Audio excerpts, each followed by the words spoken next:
Hello. Let's continue our conversation about the E2 reaction. In last lesson, we really talked mostly about how to predict between SN2 and E2, but in this lesson, we're really going to take a deep dive into how to draw the product of an E2 reaction, because I think a lot of students struggle actually to draw the alkene product of an E2 reaction. It's kind of hard to see what's going on, but we'll get all of that settled, and it'll be really easy to draw an E2 product. So the important thing I want to mention before we get started with that is that with the SN2 reaction, for the SN2 reaction, all the action happens at the alpha carbon.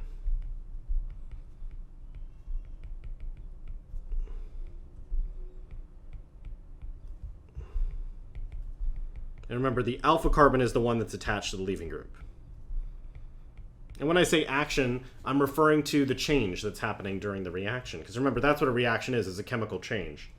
So let's take a look at an example of a SN2 reaction. Okay, so if this is our substrate and our nucleophile, let's say, is sodium acetate, a common nucleophile in SN2 reaction.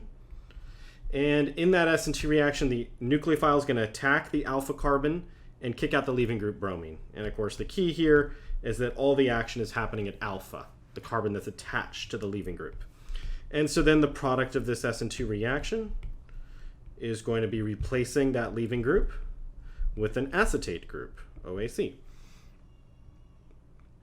So in this case, the SN2 reaction is completely dominated by the alpha carbon. We don't really need to look at any other parts of this molecule, so we can just have a little sentence there to maybe say that. So except for maybe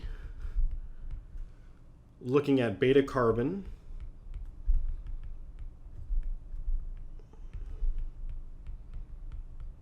to determine beta branching,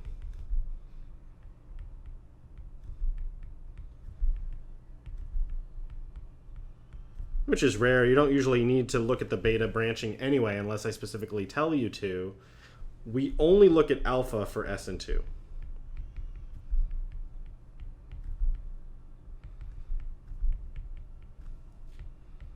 But E2 is a bit harder because we have to look at alpha and beta every single time when we do an E2 reaction. The E2 reaction spans the space between beta and alpha, so we need to look at both places. That's why E2 is a little bit harder than SN2, and that's why we look at E2 after we look at SN2. So with E2, we look at alpha and beta every single time.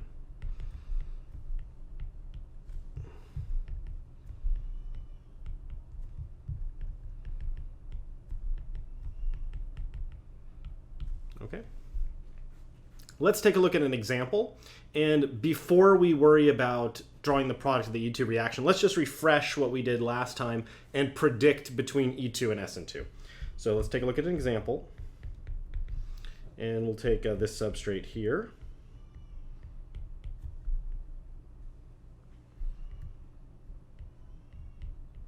Okay.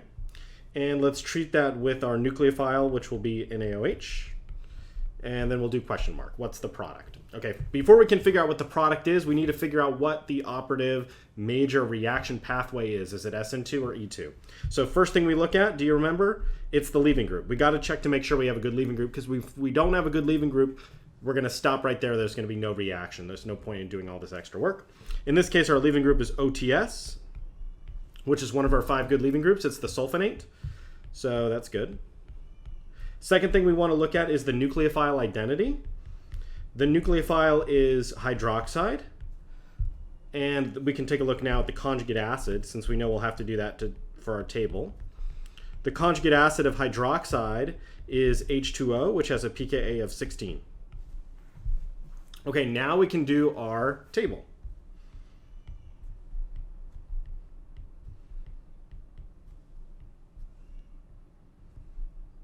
All right. So in the SN2 column, we're looking at the substrate sterics to determine whether it's good, fair, or poor. In this case, we have a secondary substrate, so that is going to be fair. We know it's secondary because looking at the alpha carbon, there are 2 carbons attached to it, so that makes it secondary.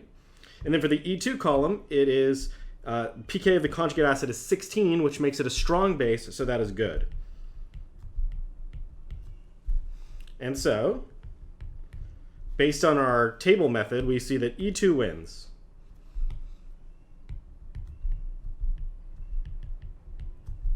Awesome. Love that. I love it when E2 wins because that means we have a hard problem ahead of us. Okay, so that's kind of the first stage of this problem, is just predicting which reaction will predominate. So I'm actually going to go on to the next page, but I'm going to copy this onto the next page so you can just keep writing on your page, but since I'm out of room.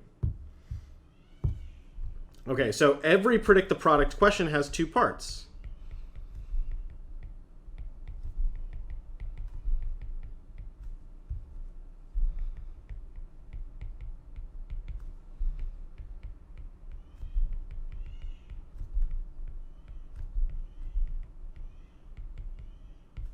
Part 1 is determining which reaction is involved.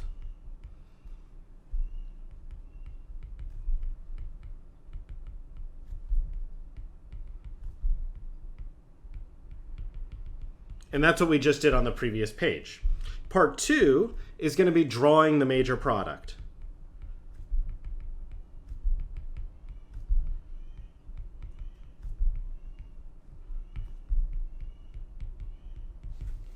So how do we draw the major product?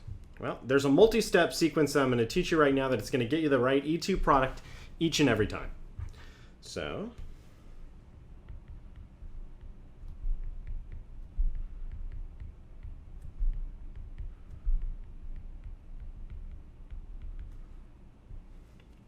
just to recap, we have predicted successfully using the table method that this is going to be E2.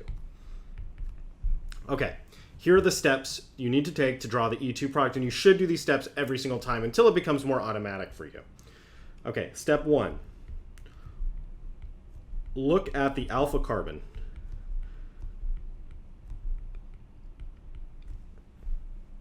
And there's two questions you want to ask about the alpha carbon. A, is it sp3 hybridized? Because remember, that's a requirement of the E2 reaction. And the second question, I should say, if not, no reaction. Honestly, you should have been checking to see that the alpha carbon was sp3 hybridized from the beginning, because neither SN2 nor E2 work if it's not sp3 hybridized at the alpha carbon. Okay, the second thing you want to look at for the alpha carbon is it chiral?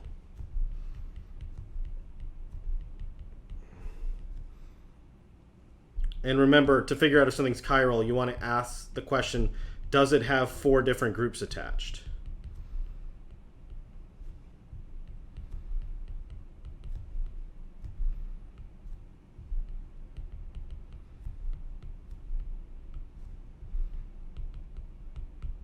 Okay, so let's take a look at our molecule and decide the answers to these two questions. I'll redraw our molecule. And these questions are only for the alpha carbon. Okay, is it sp3? Yes. Is it chiral at alpha? Yes, it is. So just to be perfectly clear here, this is our alpha carbon, the one attached to the leaving group. It is sp3 hybridized, and it is chiral. There's 4 unique attachments to it. Okay, great. Step 2. For step 2, we want to look at sp3 hybridized beta carbons.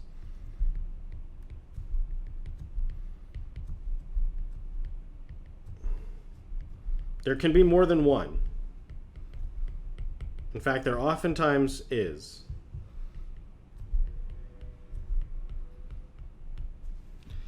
And for each of these beta carbons, you want to ask 2 questions also. Question 1, how many beta hydrogens? So in other words, how many H's attached?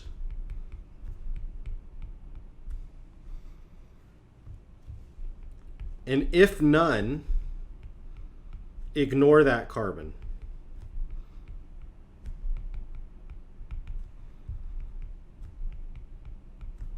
Okay, so you want to count the number of hydrogens directly attached to that beta carbon. If there's none, you're going to ignore that beta carbon moving forward. The second question you want to ask, B, is it chiral?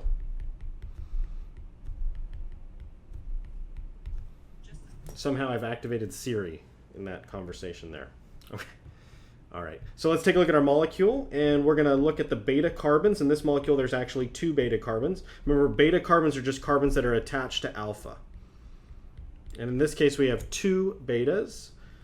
And I'll just go ahead and number them so it's clear: beta 1 and beta 2. Okay.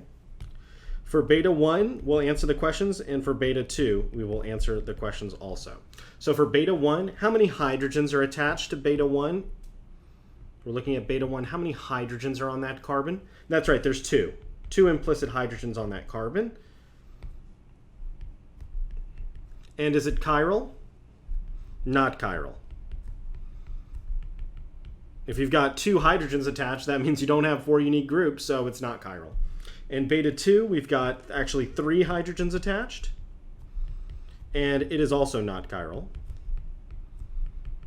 Like, the only time that beta is going to be able to be chiral is if there's 1 hydrogen attached. If there's 0 hydrogens attached, we ignore it. If there's 1 hydrogen attached, it may be chiral. If there's 2 or 3 hydrogens attached, then it will definitely not be chiral.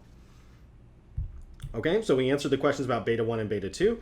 Now it's time for step 3. Step 3 says choose the priority beta.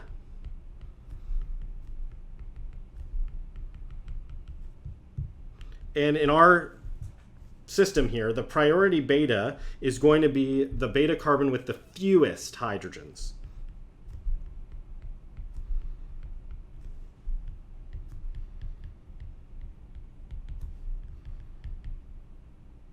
In this case, that's going to be beta 1, with 2 hydrogens being fewer than 3. So I'll just go ahead and indicate that this is our priority beta. And that's going to become important when we draw the product. Okay, so now I'm going to go on to the next page because I'm out of room and I don't want to be crunched here, but we're just continuing on our steps. There's actually 5 steps to drawing the product. We're up now to step 4. And I'm going to go ahead and just redraw the compound so that we can get a good look at it. Obviously, when you're drawing the E2 product, you don't have to keep redrawing the starting material,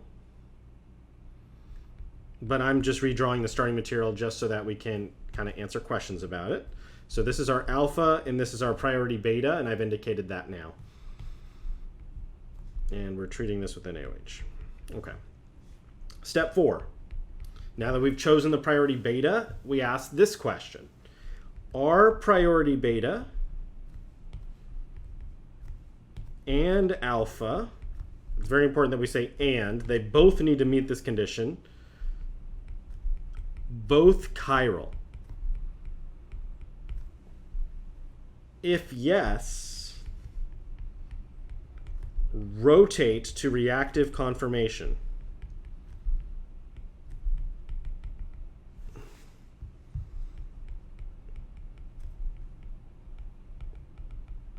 If no, skip to step 5. In this case, alpha is chiral, but beta is not chiral. So the answer to this question, are alpha and beta both chiral, is no. So we're going to skip to step 5. Thank goodness, because step 4 can be quite tricky. It is actually the hardest step. So you kind of pray that alpha and beta are not both chiral, because you'll see rotating is always a tricky thing. But we'll do plenty of examples of that today, and so you'll see that in action. But in this case, the answer is no. So we skip to step 5, and step 5 says, to draw the product,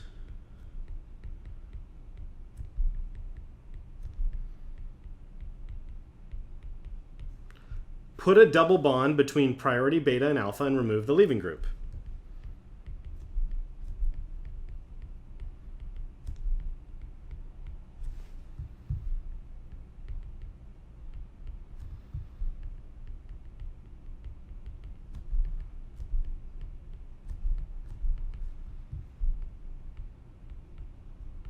Easy. Okay, so that's what we'll do. We'll do exactly that. We will, I'll just copy down my starting material again, just so I can kind of show the complete reaction. And now we'll draw the product. We're just going to remove the leaving group and put a double bond between alpha and beta. And so the product is going to look like this. There's also the cis product possible. that we talked about would look like this. But trans is favored, so all you have to do is draw the trans product. Don't draw the cis product because it's not favored.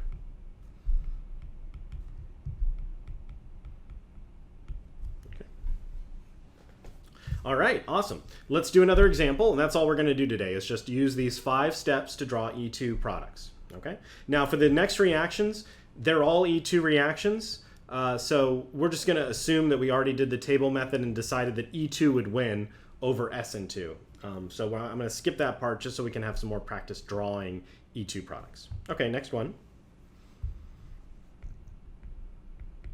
Call this example 2. And let's draw it like this. Okay. And we're going to treat this with NaOH. And we want to predict the product. Okay, so let's ask our questions. Step 1 is all about the alpha carbon. And the 2 questions we want to ask are, is it sp3? And B, is it chiral? Okay, so looking at alpha here, we can see that it is sp3. And we can see that it also is chiral. All right, great. Question 1's out the way. Question 2 is all about the beta carbons. We want to look at the sp3 hybrids only.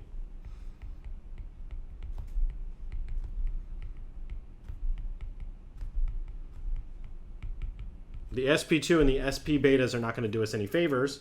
In this case, this molecule only has one sp3 hybridized beta carbon right over here. The beta carbon on the right is sp2 hybridized, so we're going to ignore that. Okay. Now we'll just list out the information that we have to ask about beta, which is how many hydrogens are attached to our beta. Well, we only have one beta, and on that hydrogen we have 3 H's attached. It's a methyl group. And is it chiral? No, not chiral. Okay. Step 3 is assign priority. Well, we only have one beta carbon, so it gets priority by default. There's no decision to be made, but remember that usually we would give the beta with the fewer number of hydrogens the priority. In this case, only one beta, so it wins by default. It's kind of like if you go to court and the defendant doesn't show up, they rule in the plaintiff's favor by default. Actually, I don't know if that's true. I don't have a law degree, but it seems like something they would do on Judge Judy. Step 4. Remember the question we ask in step 4 is alpha and beta both chiral?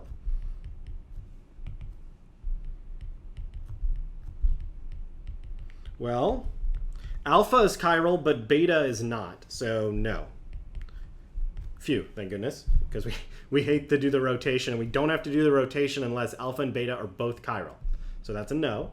And then time for step 5, we're going to draw the product. We're just going to put a double bond in between alpha and beta and remove the leaving group. Okay, so I'm going to just draw a double bond between where alpha and beta once were and get rid of the leaving group, and there's our product.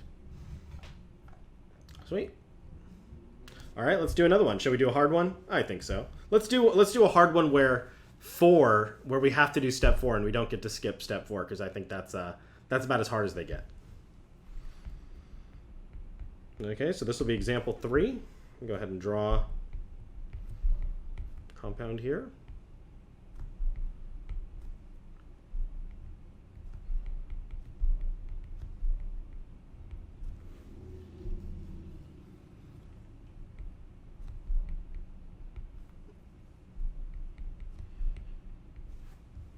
Okay, we're going to treat this with NaOH. And we would have already predicted this to be E2. You can do the table method if you want to practice and prove to yourself that this would be E2. I think it's a good idea. Okay, let's do step 1. Step 1, we look at the alpha carbon. And remember, the alpha carbon is where the leaving group is. So looking at our molecule, there's only one atom that can act as a leaving group, and it's bromine. And so the carbon that it's attached to is our alpha.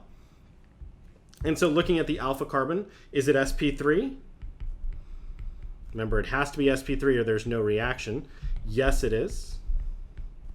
And then, is it chiral? Yes, it is, because there's 4 unique attachments on alpha. There's a bromine, a fluorine, an ethyl, and then that other carbon thingy on the right. So yeah, that's 4 unique attachments, so that's a yes. Okay, time for 2. For 2, we need to look at the beta carbons. I like step 2. Step 2 is not too bad. And one thing, though, that's important with looking at beta carbons is make sure you draw out the whole molecule. For example, we have an ethyl group here, which is an abbreviation for some carbon, and we'll miss a beta carbon if we don't draw out the whole molecule. So let's draw out that ethyl group and any other abbreviated carbon-based fragments, just so that we don't miss any beta carbons by mistake. So I'll also draw out the phenyl. So Br and F. That's why it's important to know your abbreviations. And we have our H here, and then there's also a methyl. Let's go ahead and draw that out as a CH3 group. Okay, so that's the same molecule, that's the same starting material molecule. I just drew out the ethyl, the methyl, and the phenyl group instead of abbreviating them. And so here we have our alpha, and let's look at the carbons that are considered our beta. We have 1 over here in the ethyl group, and then we have another beta over here. So we have 2 betas. We'll call it beta 1 and beta 2. All right. Now let's answer some questions about beta 1. First question we want to ask about beta 1, how many carbons are attached? Beta 1 has 2 hydrogens attached. Did I say carbons? I meant hydrogens. So beta 1 has 2 hydrogens attached. And the second question we want to ask, is it chiral? Beta 1, not chiral. Okay, let's answer some questions about beta 2. How many hydrogens are attached to beta 2? Just the 1.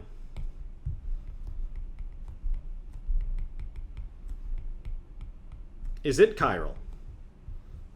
Yes, it is. Beta 2 has 4 unique attachments. It has a phenyl group, it has a methyl group, it has a hydrogen, and then it has this whole carbon thingy over here. So yes, chiral. Great. Okay, step 3, we're going to choose priority. Remember that our priority is the carbon, the beta carbon that has the fewer number of hydrogens attached. In that case, it's going to be beta 2, since beta 2 only has 1 hydrogen attached versus beta 1's 2 hydrogens attached. Okay. Step 4. Are alpha and priority beta both chiral?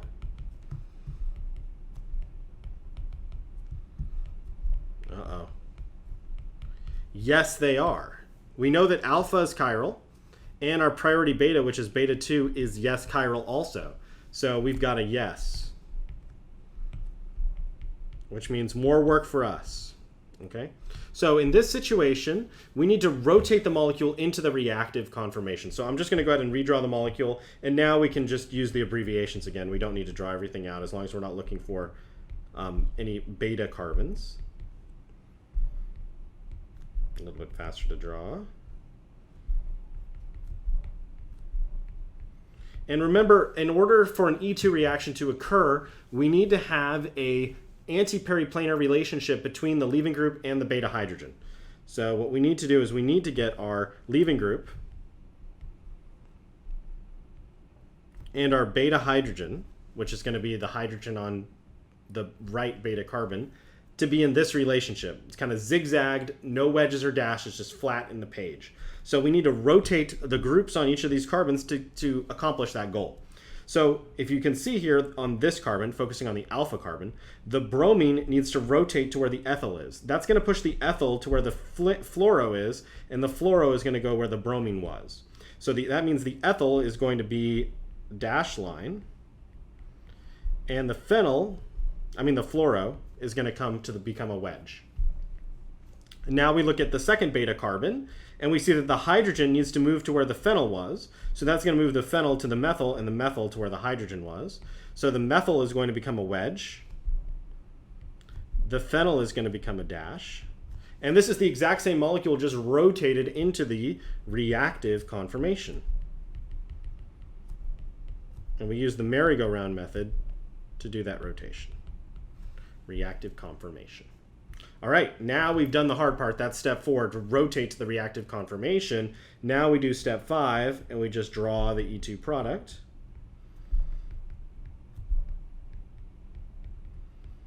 Okay, and so we're just going to create a double bond between alpha and beta. So I'll just go ahead and redraw our reactive conformation molecule again.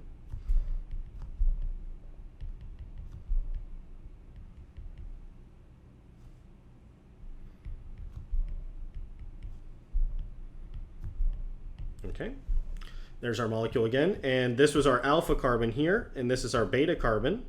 So we are just going to put a double bond between alpha and beta, and we're going to get rid of our beta hydrogen and our leaving group. Okay, so there's our alkene, and now remember, once you're in this reactive conformation, put the wedge with the wedge and the dash with the dash. So the 2 wedge groups are the fluorine and the methyl. So I'll put those on the same side of the alkene. I'll put them both on the top. There's a fluorine and methyl, and then put the dash with dash, ethyl, and phenyl together. Okay, and then now we've eliminated to form the alkene product. We've gotten rid of the leaving group. We also get rid of the beta hydrogen. That also goes. Elimination reaction. That's our final answer. All right, let's take a look at one more example, and then you'll have a lot more practice with this in bonus problems and things of that sort.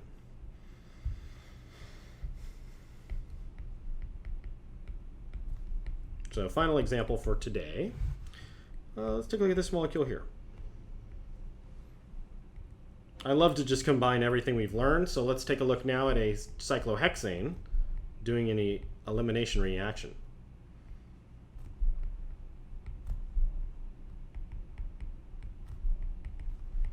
Okay, let's do our game. Okay, step 1 is going to look at the alpha carbon.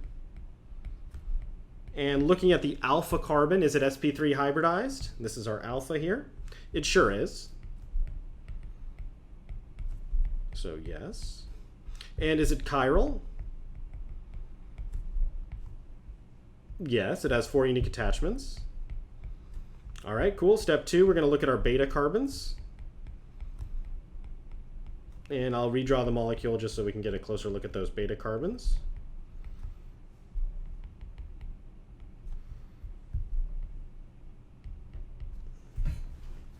Okay, we have a beta carbon to the right and to the left, so we'll call this one beta 1 and this one beta 2. Okay. For beta 1, how many hydrogens attached? We've got 2 hydrogens attached, not chiral. And for beta 2, we have 1 hydrogen attached and it is chiral. Sweet. All right, step 3 is going to choose the priority. Okay, we want to choose our priority group, which is the one with the fewest number of hydrogens attached, and that would be beta 2. Okay. Time for step 4. Step 4, we need to ask the question, are alpha and priority beta both chiral? So alpha and beta 2 both chiral? Yes, they are. So we do need to rotate to the reactive conformation. So let's go ahead and do that. So I'll just draw out the molecule here.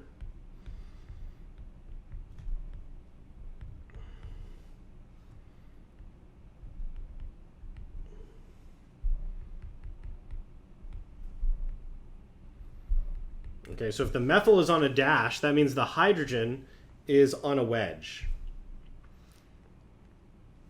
All right, now take a look here. The bromine and the hydrogen are definitely not anti with each other because they're both wedged. They're both facing the same direction, and that is not a zigzag direction. So that's bad. So as drawn, not anti-periplanar.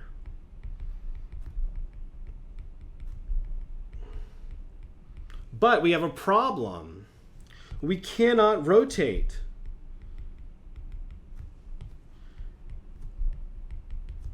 Why can't we rotate? We can't rotate because alpha and beta 2 are in a ring, and the ring prevents rotation. It locks them in their certain form, so it can't rotate because the backside of the ring is holding it in place. So can't rotate. Alpha and beta 2 are in a ring. So what can we do? we can't find the reactive conformation. We cannot rotate alpha or beta to get that anti-periplanar relationship because of the ring. So what do? Due to ring, cannot find reactive conformation. Do we just give up?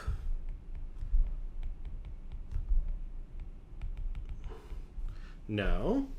We go to the next priority beta and try there.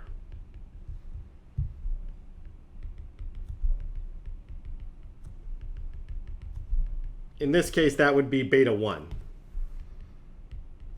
Okay, so now we'll try and do the elimination from beta 1 instead of our original priority beta. Since our original priority beta was not able to rotate into the reactive conformation. So now we'll look at the other beta carbon, which is the one on the left, and we can see that there is an anti-periplanar hydrogen. The relationship between this wedge bromine and this dashed hydrogen is as close to anti-periplanar as you can get in a ring. If you remember previously, I said that anti-periplanar means they're both zigzagged and flat, no wedges or dashes. Well, that wasn't exactly true. That was kind of a lie. In a ring, one wedge and one dash next to each other counts as anti-periplanar. So we do have alpha here and beta here, and we do have a anti-periplanar hydrogen leaving group relationship between this bromine and this hydrogen here. So we can go ahead and switch now to step 5. We don't need to rotate because it's already in the reactive conformation. We're going to go ahead and draw a double bond between alpha and that beta, getting rid of the leaving group. And there's our product. One final comment. The ring also forces cis. So normally a transalkene would be more stable, but trans in a ring is impossible, at least a ring of this size.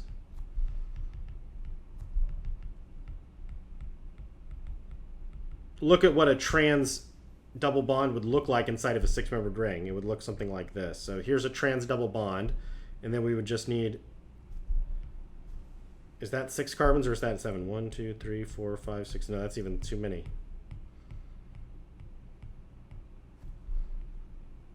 There. So does that look good to you? No. It's way too strained. The double bond, it can't be trans inside of a 6-membered ring. It's just not possible. Okay? Is that 6? 1, 2, 3, 4, 5, 6. Yeah, it's 6-membered ring. Okay. All right, awesome. So take-home message for this is that you got to be careful when you're doing E2 reactions in a ring. You still need the anti-periplanar relationship, but you cannot rotate if you're in a ring. So if you don't have an anti-periplanar relationship, then you need to move on to the next beta carbon until you find that relationship that's pre-existing. All right. Okay, so that's all we need to say about E2. I just want to say one more thing about SN2 before we call this lesson a day. So one final comment about SN2.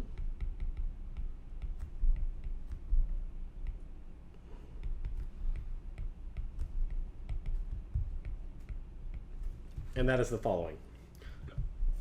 Recall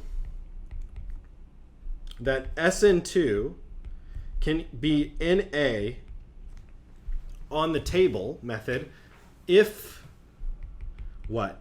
If the nucleophile is poor or bulky. And I just wanted to be very clear again that what bulky means is the terp-butoxide base. So bulky could be K plus OTBU minus, or it doesn't have to be potassium. Potassium terp-butoxide is very popular, but also I've worked with it in my career with cesium terp-butoxide. I know that that's another common bulky nucleophile. So cesium terp-butoxide. And again, the structure of these guys looks like this. It's just an oxygen connected to a terp-butyl group, and then there's a metal counterion like potassium, cesium, same thing, just with cesium instead of the potassium. That's a bulky base. So that's going to be Na for SN2. It's a bulky nucleophile, bulky base. Poor nucleophiles, you can see those in the handout on Canvas. Poor nucleophiles are going to be water, methanol, any alcohol really, so ROH, where R is some carbon. Carboxylic acids like acetic acid is very commonly used as a poor nucleophile. Any carboxylic acid actually, so where R is any carbon. Also like HX, like HBr, HI, HCl, those strong mineral acids as they're called, are very poor nucleophiles. Okay? So those are your poor nucleophiles. Now there's one exception, and that's really why I wanted to bring this up. And that is in the situation where you have methyl iodide or methyl bromide, so methyl leaving group, plus a tert butoxide base.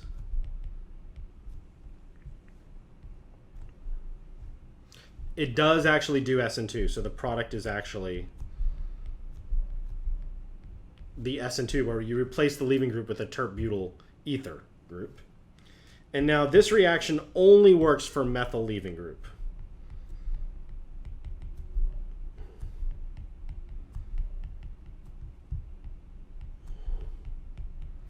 And so if you actually look at the SN2E2 table, you might actually predict that this would work anyway. So like, let's take a look. SN2E2. Okay, the SN2 column, it is going to be Na because we have a bulky nucleophile, right? The tert butoxide is bulky, so that says that our SN2 column is Na, not applicable. What about our E2? Well, E2, you might look at the nucleophile, look at its conjugate base, say that it's terbutanol, which is an alcohol, which is pK16. You might say E2 is good. However, look at our substrate. It's methyl iodide. Are there any beta hydrogens? No. There's not even a beta carbon. There's just one carbon. So you have only an alpha carbon. There's no beta carbons. If you have no beta carbons, you definitely can't have beta hydrogens. And remember, the not applicable fail condition for E2 is no beta hydrogens. So you would predict E2 to be Na also. Well, remember what we said to do. Choose the first best option. So in this case, if they're both Na, we choose SN2. So in a way, the table method still works. And so this reaction is predicted to be SN2, and it actually works. So normally speaking, tert butoxide is always going to make SN2 fail. But the one case where it doesn't is with the methyl leaving group, where there's just one carbon, 3 hydrogens attached, and the leaving group. Then it will actually do SN2 still. Okay, hopefully that makes sense, and let me know if you have any questions. We're going to start with the next lesson talking about SN1 and E1, which are some related reactions to the reactions we've seen already.